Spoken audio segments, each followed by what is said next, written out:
All right. I want to give all praises and glory to Yahweh, Bahasham, Yahweh Shai, Bahasham Ha, Rakah, Quadash, double honors to our apostle elders with rule great millstone wow, and Shalom to the hopeful elect of the nation of Israel. May you endure unto the end. Shalom. Wa Abba Ball. So my wife, she gave me a dream that she had today. She ended up sleeping in, and she got a dream. She gets dreams and visions that have been accurate in the past of tornadoes and earthquakes, and that was before we met. And afterward, she actually seen, before my brother passed that day, you know, she told me we both worked in the same place, and I was the supervisor. And before we went to work that day, she said, "I seen you in a dream or a vision. Really, it was a vision. You know, that you came and got me and told me that we had to leave." Well, that day, my brother, which he was in the truth, Zion, he was in Great Millstone, Denver. He passed away in a car accident. You know, so we left the job that day. I literally went and got her. And just like it happened, it was exactly like her dream, or vision, I should say. Well, she had one today, and it goes with what's going on. And really what's heavy is I told her to, ask the Lord for visions, because really she's what would be called a prophetess, because she was never married. I am her first, all right? And she is an Israelite. And like I said, she's already had accurate visions. All right. And this one, I'm going to show you how accurate it is. She told me she woke up at 9:04. All right. So I looked up 94, right? The biblical meaning of 94. All right. And right here, this is what I actually read, and I showed it to her, and she got excited because this name Roman, which we know who the Romans are, but it was a name of a man in her dream. All right, so it says Domitian was Roman emperor from 81 to 96 AD. This is the beginning of the fall of the so-called white men as Romans. All right, Rome fell in 96 AD, which you had Israelites that took over. They were already in a high position when the Edomites were in power. So when the Edomites fell, the Israelites just took over. And that's why you had a time called the Dark Ages, and it was also known as the Holy Roman Empire. All right, it says he begins in 94 a short but violent persecution of Christians. So in 94 AD, right, there was a violent persecution of Christians. So she told me that she woke up at 9:04. So this stood out to me, all right, because as I continue, look who it was promoted by. It says, because we know that Christians were Israelites, all right? The Israelites are the so-called Negroes, Latinos, and Native American Indians, which have been scattered throughout the world in slavery. And Esau, Edom, the so-called white man, which called himself Roman, Greek, all right? They're going to come down with great violence, knowing that they have but a short time, okay? They're going to lose their power, and the power is going to be given to the Israelite, the so-called Negro, Latino, and Native American Indian that's been scattered throughout all over the world. All right? And just like my rib, she goes back to Philippines, which a lot of those Filipinos are Israelites. I'd actually have to say probably more than less. All right? And I've seen it through salt. I've seen it through their faith. All right, that there are Israelites over there. Okay, even though they may look not like a so-called American Negro, Latino, or Native American Indian, you got Israelites all over the world. But the base the foundation of this starts with those names, those bywords that I said before: Negro, Latino, and Native American Indian, which been scattered throughout the world in slavery. All right. Even if you say that, they try to say that the Israelites went on a fantastic voyage trying to find new land. Why were they looking for new land? It was because they were trying to get away from the Edomites. Why were the Southern Kingdom in West Africa, when they were, kidnapped for slavery in America? It was because they were running from the Edomites, that Roman Edomites that destroyed Jerusalem in 70 AD. This is why, even if they traveled, so-called freely, it was to flee the persecution that came with, being around the heathen. All right. So it says the second one endorsed by the leader of the empire. Right. The second one endorsed by the leader of the empire. The first was under Nero. And who's Nero? Today, Donald Trump, reincarnated. Nero's back in the flesh, and it's Donald J. Trump. This is why it stood out to me, because of the dream. So I just wanted to get this point. All right, that she woke up at 9:04. I looked up 94, biblical meaning. That's just what the Spirit told me to do. I was just being, the Spirit led me.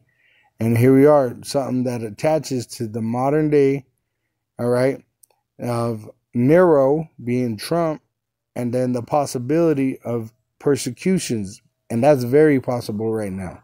Eventually, it's going to happen. It says his persecutions ultimately led to the Apostle John being exiled to the island of Patmos because of the word of Yahweh and the testimony of Yahushua HaMashiach. All right. It says Revelation 1:9. It was right around 95 AD. All right.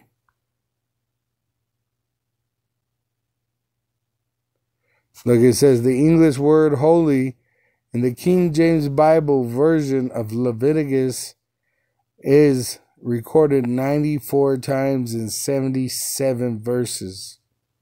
Come on. And anyways, the dream was of persecution. She dreamed she saw Israelite men that were in the faith, right? They were brothers, lined up, interrogated, and then shot. Okay, which we know this is going to happen, right? It tells you that they're going to come down with great wrath, Revelation 12:12. These devils are going to come down with great wrath, Revelation 12:12. Therefore rejoice, ye heavens, and ye that dwell in them. Woe to the inhabitants of the earth and of the sea, for the devil is that so-called white man that deceives the world, is come down unto you having great wrath, because he knoweth that he hath but a short time. And it tells you how we're going to overcome. In verse 11, and they overcame him, the devil, the so-called white man, and his wicked plots against us, by the blood of the Lamb, which when you go into that word blood, it goes into being first the heir of being an Israelite, right? Being the heir of the promises by blood, being an Israelite, and then actually being covered by the blood of Yahushua. And by the word of their testimony, and they loved not their lives unto the death. And she said that they were not afraid. These Israelite brothers that got killed for which I believe to be the truth, because she said they were being interrogated. And I believe that was the hour of temptation. When the world is going to be tried, and only the men of the Lord are going to be found faithful. All right. Now, the women, they're going to cleave unto the men. This is their salvation. All right. Because they're going to see that we're doing better than the rest of the world. All right. And there's Israelite women that are ordained to be saved. Remember, salvation is first through the bloodline as an Israelite. In fact, I'll pull it up so you can see it. Number 11, verse 11. And then it says, overcame him by the blood. When you go into this word blood, right?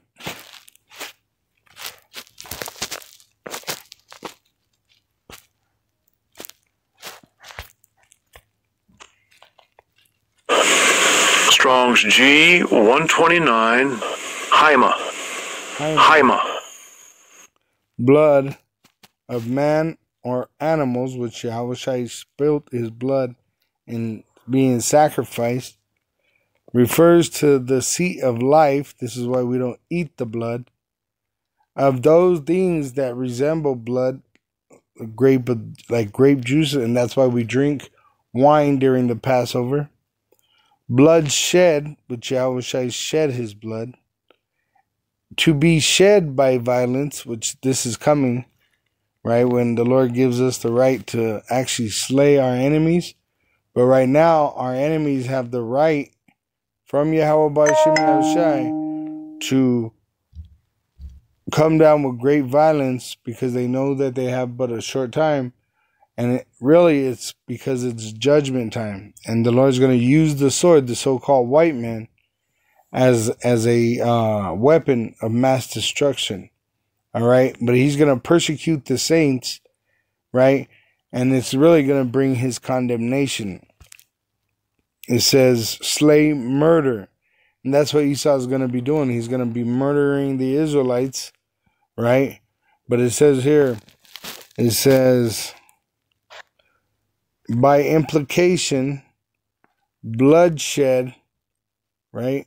By implication, bloodshed, also kindred blood. So his blood being shed, Yahushai, it was only for the Israelites, and starting with the elect, which are Israelites, which Yahushai is an Israelite. What does it say in Matthew 1, verse 21? And she shall bring forth a son. It was Mary, Yahushai's mother. He's the son of Joseph, the lineage of King David. And thou shalt call his name Yahushai, for he shall save his people, which are of the same bloodline, from their sins. All right? Now,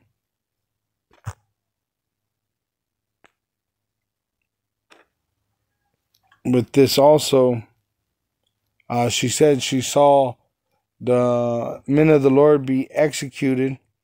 And then she said when they weren't cooperating and they began to execute the men of the Lord, but which they weren't fighting for their lives. She said they just wasn't answering the way they wanted them to answer, because this is the hour of temptation. They're going to make it mandatory that you have an implantable microchip. And if you accept that, you're going to be denouncing the faith and you're going to be destroyed in that unfaithfulness. All right. And she said after that happened, they turned the violence on everybody that was around about. Right. So she hid amongst dead bodies. And then she came, we came together because I wasn't there. I asked her if I got killed and, if I was sacrificed. And she said no, because me and her eventually met up and I comforted her. I comfort her. And that's in the scriptures, all right? That's why these women are going to cleave to us, because they're going to find their comfort in us. During this time of chaos, all right, women are going to cleave to the hopeful elect. It says in Isaiah 4:1, and in that day 7 women, which is just a complete number of women, Israelite women that are going to be saved by marriage through the Israelite man that's in the faith, shall take hold of one man. That man is the man of the Lord, So you're going to have some brothers that are going to be executed for the faith, but you're also going to have men that are going to get women because they have faith, right? They have a form of faith that's going to be revealed in these last days, and they're going to show it by submitting to a man of the Lord as a wife, right? As a servant, as a female servant, as a wife to that man of the Lord, and not just her, not just one, but many women. As it says, 7, meaning it could be 700, it could be 7,000, it could be 7. All right? But it's going to be many, multiple women of the Israelite bloodline that are going to be saved, and they're going to be saved through childbearing. All right? Which is just the act of sex. And it doesn't mean that, every time right now on this side that you're going to have a kid, you lay down and, the man plant the seed in her womb, because we're in corrupted bodies and we're in a time of great judgment right now. So the Lord may allow you to have children in this time. He may not. But what it is the woman is giving up her, so-called rights in America and actually surrendering to Yahweh Shemi Shai through being joined to a man that he's dealing with. And that's going to be their salvation. It says we will eat our own bread, so they're going to, be useful to you, and wear our own apparel, which they're going to wear dresses, because brothers that are in the truth know that women are supposed to be in dresses and not wearing pants. They got feminine pants that women use, but women are not really supposed to be wearing jeans. That's a man's garment. And that's why it has a zipper in the front for their pecker.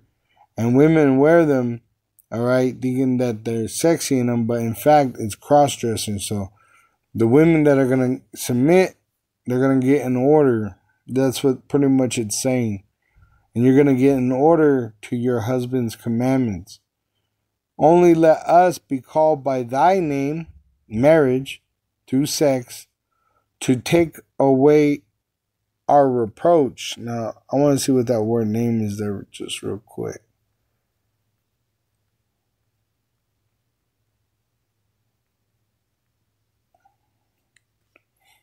Name. Sham. Strong's H 8034. Shame. Shame. It's Sham. He's pronouncing it wrong. Name. Reputation, fame, glory. The name as designation.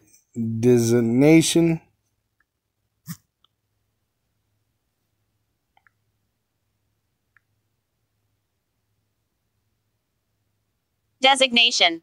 Designation of Yahweh through his son Yahweh Shai, memorial monument. Right? It says, it's saying shame, but it's sham. Sham.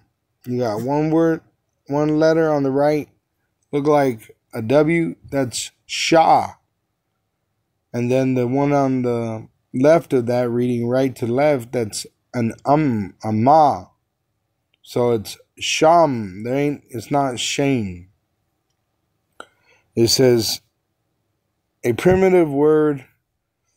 I'm going to jump down through the idea of definite and conspicuous. Let me see this word here. Sometimes these words are conspicuous. Conspicuous.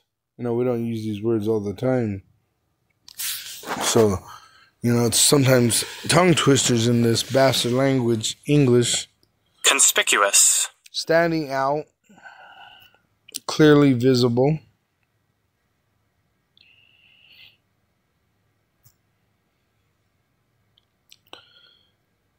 Position.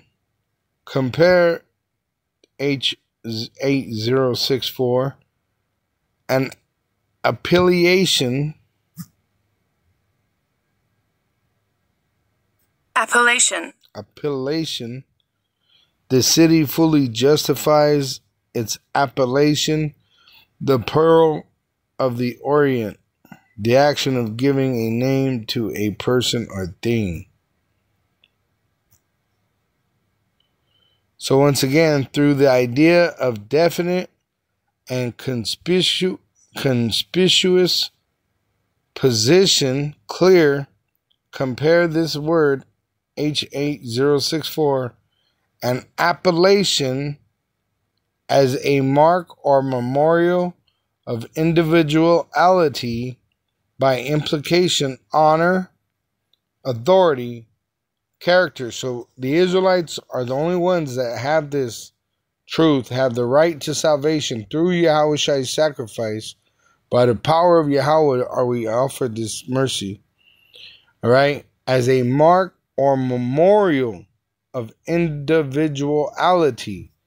By implication, honor, authority, character, base, fame, famous, infamous, right? Named, renowned, report.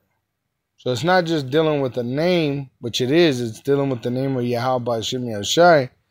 But it's also dealing with our life, like pretty much how we're dealing in life. You're going to know that we are the men of the Lord by the lives that we live. And a major part of that is our service in worshiping Yahweh Hashem Yahushai in spirit. By doing these words, these scriptures on video and putting it out there, by going to camp, the men of the Lord are going to be doing that. They're going to be singing this new song, and that's why they're going to persecute us for the name of Yahweh Hashem Yahushai, right?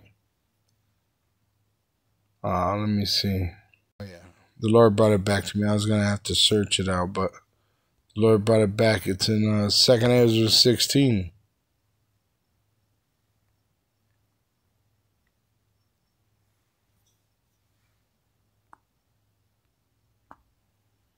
Second Ezra 16:70. It says, "For there shall be in every place and in the next cities a great insurrection," which means a violent act, "upon those that fear the Lord. They shall be like madmen, sparing none, but still spoiling and destroying those that fear the Lord. For they shall waste and take away their goods and cast them out of their houses." All right, which this is a prophecy of what's about to happen. And I believe that's what that vision was the Lord, pretty much informing us, here on earth, mortal men, which he uses women to give them dreams and visions. That's a prophetess dealing with the Israelite woman. And really, if you understand that those prophetess women in the Bible, which were spoken about, were virgins and were attached to one man. They weren't, and when I say virgins, I'm not talking about fucking, that false doctrine of Virgin Mary. I'm not talking about that. I'm talking about they were, virgins until they were married, and they were married through sex. And then those women, they were loyal to their husband, which were Israelite men in the gates, right? It says,